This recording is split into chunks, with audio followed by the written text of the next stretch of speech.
আলাইকুম। আমি আজকে কথা বলতে এসেছি Honor X6 সিনিয়র, যাতে পাচ্ছেন এআই ফেস্টিউন একটা অপশন। এটা এআই অপশন। দেখেন, আমাদের প্র্যাকটিক্যালি দেখাই।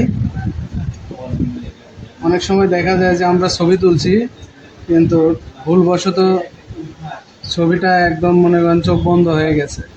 এটা আপনারা কিভাবে ওপেন করবেন? এআই এডিটে যাবেন, যে আমাদের অনেকগুলো অপশন আছে, এটাতে এআই এর কাজ যতগুলো আছে এর ভিতরে আপনি এআই ফেস টিউন যেটা, এটাতে যাবেন। যে এআই ওপেন, আইস ওপেন, এটাতে চাপ দেবেন। কয়েক সেকেন্ড সময় লাগবে, দেখবেন যে চোখটা একদম অটোমেটিকলি খুলে যাবে। এটাই হলো এআই ফেস টিউনের কাজ। তাই দেরি না করে চলে আসুন, আমাদের Honor X6 ব্যবহার করুন।